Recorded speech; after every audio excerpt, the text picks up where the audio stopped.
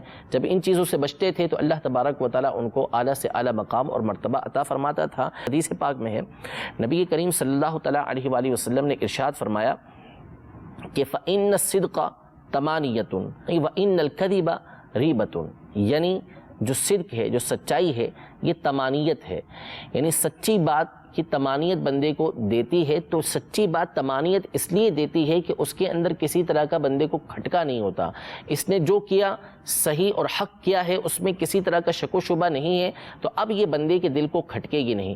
جبکہ جھوٹ وہ چیز ہوتی ہے کہ جس کے ذریعے سے بندہ اگر کوئی چیز حاصل کر بھی لیتا ہے تو اس کے دل کے اندر یہ بات کھٹکتی رہتی ہے کہ یہ میں نے کام غلط کیا ہے. تو اس لیے جو جھوٹ ہے وہ بندے کے دل کے اندر شک و شبہ پیدا کرتا رہتا ہے، بے اطمینانی پیدا کرتا رہتا ہے، اور جو سچ ہے وہ بندے کے دل کے اندر تمانیت کو پیدا کرتا رہتا ہے. تو اس لیے بندے کو وہ کام کرنا چاہیے کہ جو سچائی والا ہو، اور وہ کام کرنا چاہیے کہ جس کے اندر بندے کے دل کو اطمینان حاصل ہو، اور ان کاموں سے اس کو بچنا چاہیے کہ جس کے ذریعے سے اس کے دل کو بے سکونی پہنچے. اس کے بعد آپ نے شیخ طریقت امیر اہل سنت دامت برکاتہم العالیہ کا حکمت و دانائی سے بھرپور مدنی چینل کا مقبول عام سلسلہ مدنی مذاکرہ ملاحظہ کیا. آپ بھی حضور دعوت اسلامی کی مرکزی مجلس شورا کے نگران ہیں، اور بہت سارے اسلامی بھائی آپ سے بعض اوقات ریلیٹڈ ہوتے ہیں، مختلف قسم کے ذمہ داران کے آپ مدنی مشورے بھی لیتے ہیں، اور کس طرح سے آپ سچویشن ہینڈل کرتے ہیں؟ کوئی ایسی ہو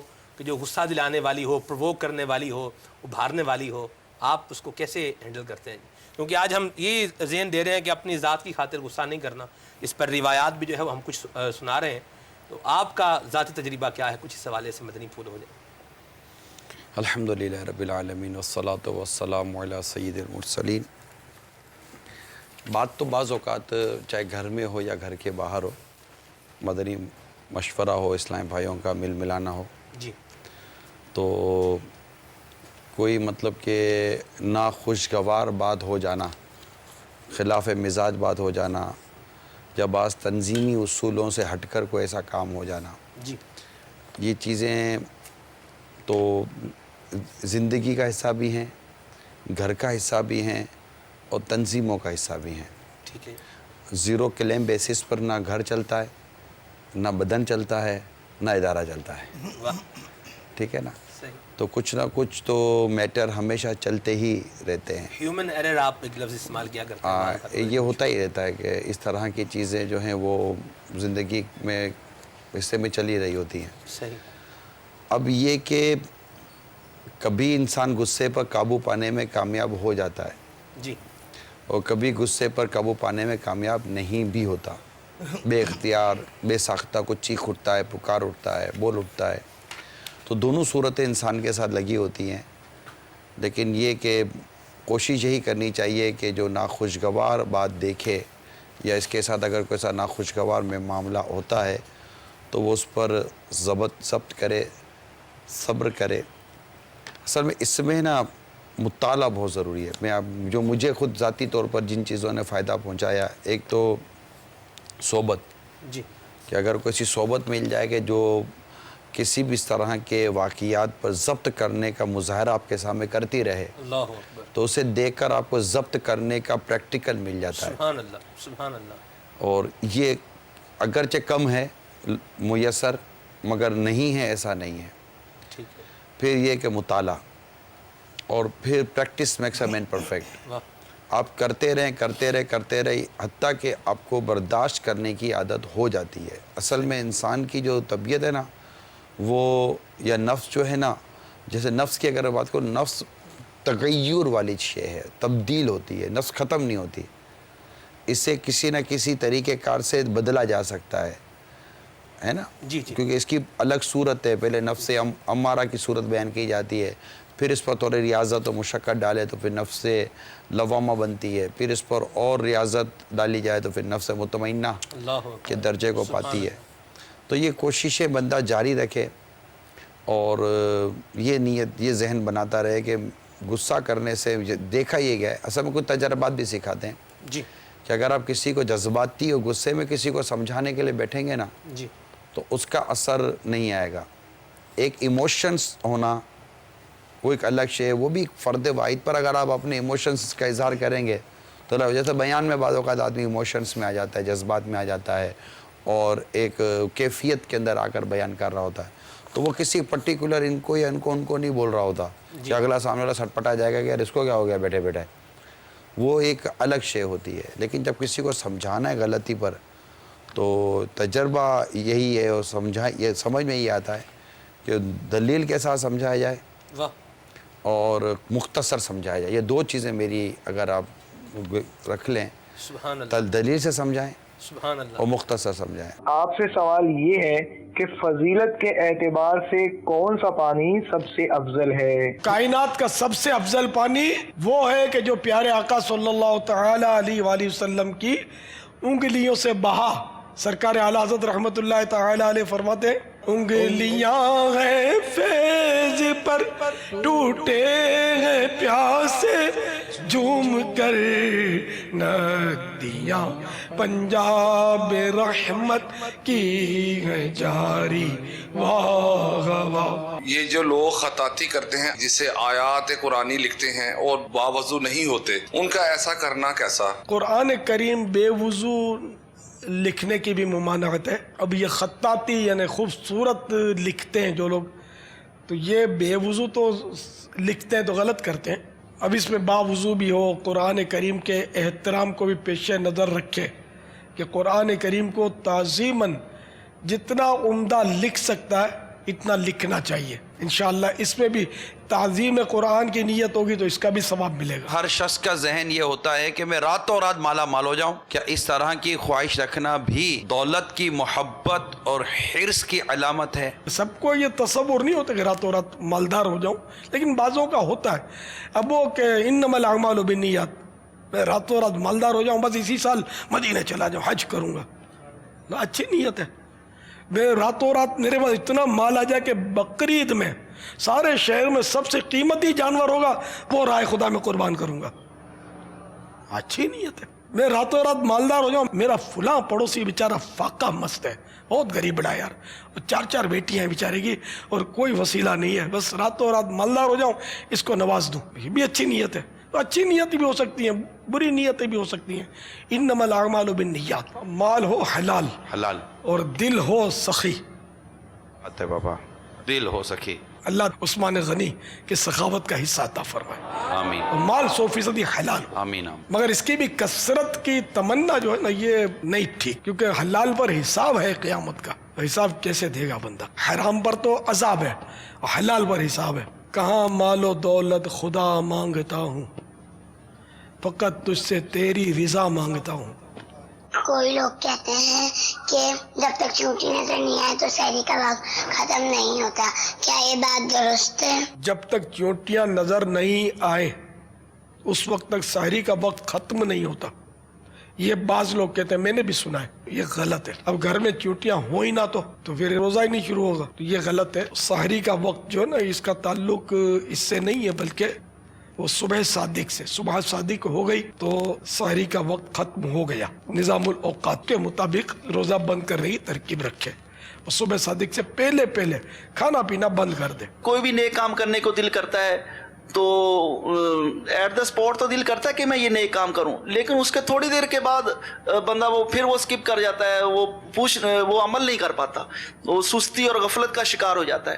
تو اس کا کیا حل ہے؟ استقامت کی کمی یہ کہ اللہ تعالیٰ سے دعا بھی کرتا رہے کہ اللہ تعالیٰ مجھے استقامت دے، ایمان پر، نیک کام پر، عبادات پر، اور اپنے طور پر بھی اس کی کوشش جاری رکھے کہ بعض اوقات تو نیک کام میں بڑا دل لگتا ہے، لطف آتا ہے، تو بعض اوقات سستی چڑھ جاتی ہے، دل نہیں کرتا، تو اب دل کو زبردستی مار کر اس پر لگائے کام کرنے پر، تو جب اس طرح کرتا رہے گا تو انشاءاللہ اس کا دل بھی لگ جائے گا. جیسے ایک بزرگ کہا ہے کہ 20 سال تک تلاوت میں دل نہیں لگا مگر میں کوشش کرتا رہا تو اب پھر 20 سال میں نے نفع اٹھایا, خوب دل لگا, مجھے بڑا لطف آیا.